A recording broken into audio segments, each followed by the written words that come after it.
প্রত্যেক ইমানদারের এই দোয়া মুখস্থ করা উচিত। সাইদুল ইস্তিগফারের যে মর্ম, এর যে অর্থ, এটা যদি আপনি লক্ষ্য করেন, আপনি দেখবেন সুবহানাল্লাহ, অত্যন্ত মর্মস্পর্শী, হৃদয়স্পর্শী, একেবারে অন্তরকে গলিয়ে দেওয়ার জন্য যথেষ্ট এরকম একটি দোয়া।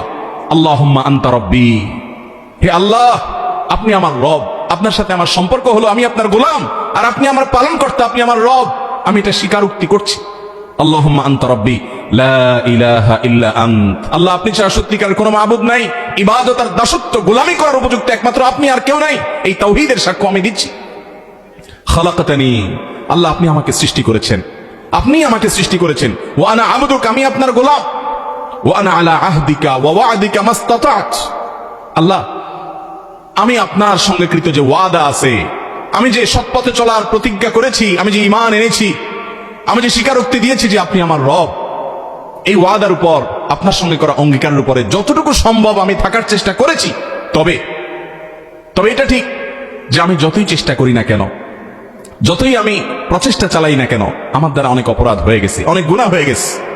আউযু বিকা মিন শাররি মা সানাত, আল্লাহ আমি যা করেছি পাপাচার, অপকর্ম, গুনাহ, অপরাধ, আমার এই কর্মের যে ফল হতে পারে, এটার যে চরম পরিণতি হতে পারে, এর যে ক্ষতি হতে পারে, এর যে অনিষ্ট হতে পারে, এটা থেকে আমি আপনার কাছে পানাহ চাই। আল্লাহ আমাকে যেন সেই ক্ষতি স্পর্শ না করে আপনি মাফ করে দেন। খালাকাতানি ওয়া আনা আবদুক ওয়া আনা আলা আহদিকা ওয়া ওয়া'দিকা মাসতাতা'ত আউযু বিকা মিন শাররি মা সানাত, আমি যা করেছি এর ক্ষতি থেকে আপনার থেকে পানাহ চাই। আউযু বিকা মিন শাররি মা সানাত আবুউ লাকা বিনি'মাতিকা আলাই, আল্লাহ আপনি আমার প্রতি যে নিয়ামত দিয়েছেন আমি স্বীকার করি। ওয়া আবুউ লাকা বিযামবি, নিয়ামত ভোগ করার পরেও প্রতি মুহূর্তে নিয়ামত ভোগ করে চলেছি, কত দুর্ঘটনা আমাকে পেতে পারে, কত অ্যাক্সিডেন্ট হতে পারে, এই সব থেকে আপনি রক্ষা করছেন, সব নিয়ামত আমি ভোগ করছি, স্বীকার করি। ওয়া আবুউ লাকা বিযামবি, নিয়ামত ভোগ করার পরে আবার অপরাধ করছি, সেটাও স্বীকার করি। ওয়া আবুউ লাকা বিযামবি ফাগফিরলি, অতএব আপনি আমাকে মাফ করে দিন। ফাইন্নাহু লা ইয়াগফিরুয যুনুবা ইল্লা আনত, কারণ আপনি ছাড়া আর কেউ মাফ করতে পারে না। আল্লাহুম্মা আনতা রব্বি লা ইলাহা ইল্লা আনত খালাকতানি ওয়া আনা আবদুকা ওয়া আনা আলা আহদিকা ওয়া ওয়া'দিকা মাসতাতা'ত, আমি আপনার গোলাম, আপনার অঙ্গীকারের উপরে থাকছি যতটুকু সম্ভব।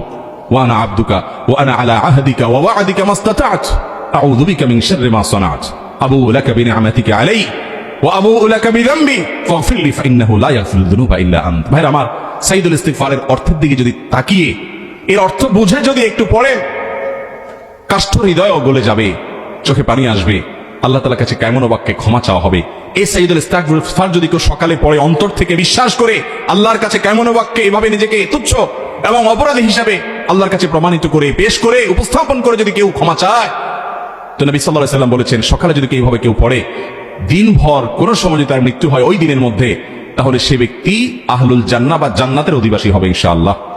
আর যদি সন্ধ্যায় কেউ এভাবে এরকম বিশ্বাসের সাথে বুঝে শুনে অর্থ সহকারে পড়ে, আর ওই রাতের ভিতরে কারো মৃত্যু হয়, তাহলেও সে জান্নাতের অধিবাসী হবে ইনশাআল্লাহ। এই জন্য সকাল সন্ধ্যা সাইদুল ইস্তিগফার পড়া ছাড়বো না। এছাড়া আরেকটা ইস্তিগফার আছে, সাইদুল ইস্তিগফার অন্য সময় পাঠ করা যায়, আরেকটা ইস্তিগফার আছে, সেটাও নবী করিম সাল্লাল্লাহু আলাইহি ওয়াসাল্লাম শিক্ষা দিয়েছেন, সেটি হলো আস্তাগফিরুল্লাহাল্লাযী লা ইলাহা ইল্লা হুয়াল হাইয়ুল কাইয়্যুম ওয়া আতুবু ইলাইহি বা আতুবু ইলাইক, যার অর্থ হলো আস্তাগফিরুল্লাহাল্লাযী লা ইলাহা ইল্লা হুয়াল হাইয়ুল কাইয়্যুম, ওই আল্লাহর কাছে ক্ষমা প্রার্থনা করছে যিনি ছাড়া সত্যিকারের কোনো মাবুদ নেই, আল হাই যিনি চিরঞ্জীব, আল কাইয়্যুম সব কিছুকে টিকিয়ে রেখেছেন তিনি, সেই মহান সত্তা, তার কাছে আমি ক্ষমা প্রার্থনা করছি। আস্তাগফিরুল্লাহাল্লাযী লা ইলাহা ইল্লা হুয়াল হাইয়ুল কাইয়্যুম ওয়া আতুবু ইলাইহি।